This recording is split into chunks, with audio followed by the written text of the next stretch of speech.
नमस्कार दोस्तों, स्वागत है आपका एक बार फिर से हमारे चैनल पर। दोस्तों, आज हम 4 मार्च के टॉप 5 करंट अफेयर्स को क्विज के माध्यम से इंटरैक्टिव वे में सॉल्व करेंगे और उसको एक्सप्लेन भी करेंगे। आप इस वीडियो को अंत तक जरूर देखिएगा और ख़ुद भी साथ में सॉल्व करने का प्रयास कीजिएगा।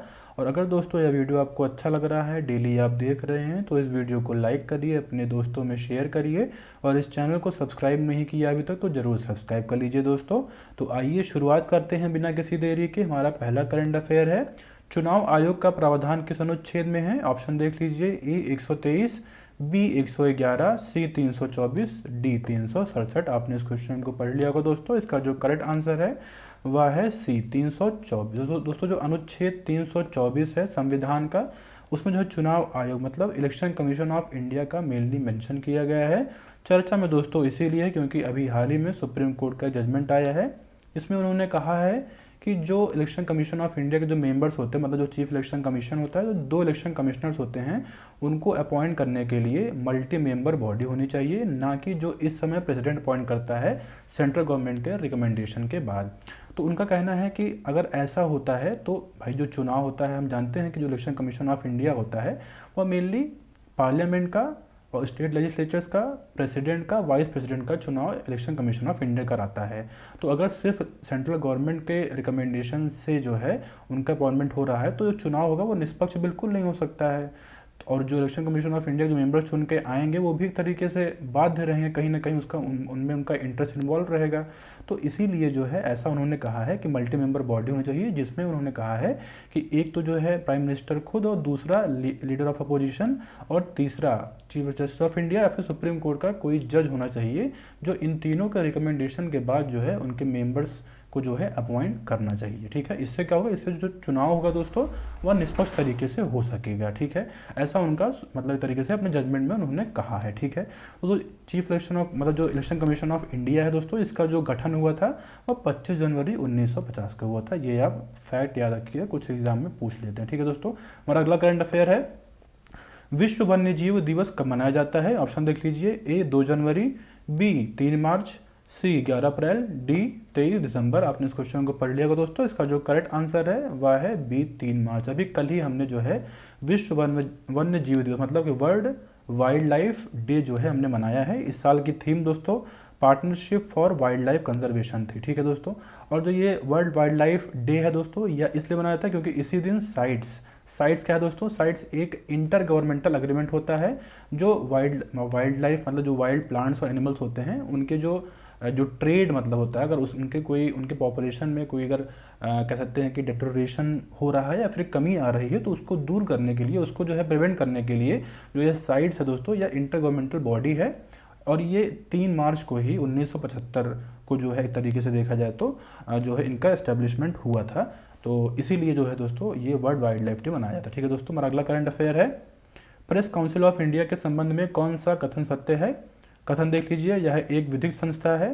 दूसरा कथन है, इसका उद्देश्य अखबारों को स्वतंत्रता और उन पर नियंत्रण रखना है। ऑप्शन देख लीजिए आप, ए केवल 1, बी केवल 2, सी दोनों, डी इनमें से कोई नहीं। आपने इस क्वेश्चन को पढ़ लिया होगा दोस्तों। इसका जो करेक्ट आंसर है वह है सी, दोनों कथन दोस्तों इसमें सही है। दोस्तों प्रेस काउंसिल ऑफ इंडिया का गठन जो है 1966 में हुआ था। और दोस्तों ये फिर उसके बाद में 1978 का एक्ट बना था, press council of India, press council act. ठीक है, उसी के बाद जो दोस्तों इसको एक एज अ स्टैट्यूटरी बॉडी मतलब विधिक संस्था जो है या हो गई थी। तो प्रेस काउंसिल ऑफ इंडिया होता है, यह जो है पहले एक प्रेस कमीशन बना था जिसके चेयरमैन थे JR मुधोलकर, उन्हीं के रिकमेंडेशन से इनका गठन हुआ था।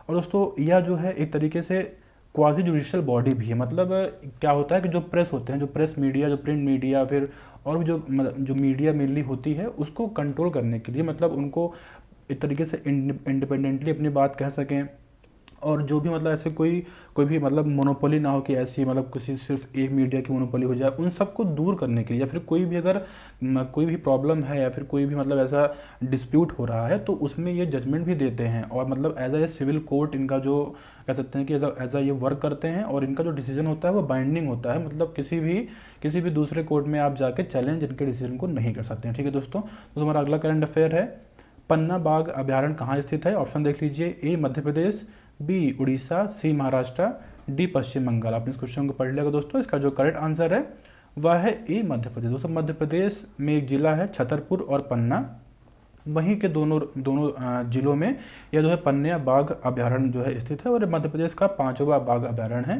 ठीक है दोस्तों, और यह जो है अभी चर्चा में मिलने इसलिए रहता है क्योंकि यहाँ पर जो केन बेतवा लिंक परियोजना है, रिवर लिंकिंग परियोजना है, जो उत्तर प्रदेश और मध्य प्रदेश राज्य के बीच में यह जो है कंडक्ट हो रही है। और यह जो ये लिंकिंग रिवर लिंकिंग मतलब प्रोजेक्ट है, यह जो है पन्ना जो टाइगर रिजर्व है इसी के बीच से यह होकर गुजरेगा, तो इसीलिए जो यहाँ के जो टाइगर्स हैं उनके लिए खतरा भी हो सकता है। तो ये काफ़ी चर्चा में हमेशा पूरे साल जो है रहता है। ठीक है दोस्तों, हमारा अगला करंट अफेयर है, अडॉप्ट हेरिटेज योजना किस मंत्रालय की है? ऑप्शन देख लीजिए, ए अल्पसंख्यक मंत्रालय, बी पर्यावरण मंत्रालय, सी पर्यटन मंत्रालय, डी गृह मंत्रालय। आपने इस क्वेश्चन को पढ़ लिया दोस्तों, इसका जो करेक्ट आंसर है वह है सी पर्यटन मंत्रालय। दोस्तों अभी यह जो चर्चा में इसीलिए क्योंकि इसमें काफ़ी क्रिटिसिज्म भी हो रहा था कि अडॉप्ट हेरिटेज साइट मतलब जो अडॉप्ट हेरिटेज स्कीम है इसमें इसका मतलब कुछ लोग क्रिटिसाइज़ कर रहे थे। और दोस्तों यह 27 सितंबर 2017 को यह स्कीम लॉन्च की गई थी।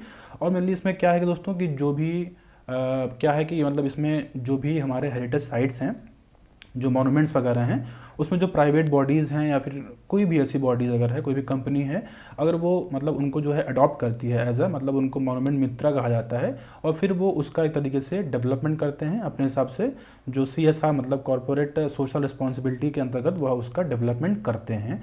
तो ये पूरा एक तरीके से देखा जाए तो उसी ऐसे ही वर्क करता है। और ये दोस्तों जो पर्यटन मंत्रालय है और जो आर्कियोलॉजिकल सर्वे ऑफ इंडिया है, दोनों के संयुक्त रूप से यह योजना जो है लागू की जा रही है। ठीक है दोस्तों ये हुआ आज के कुछ इंपॉर्टेंट करंट अफेयर। इस वीडियो को देखने के लिए धन्यवाद। आपका दिन शुभ हो।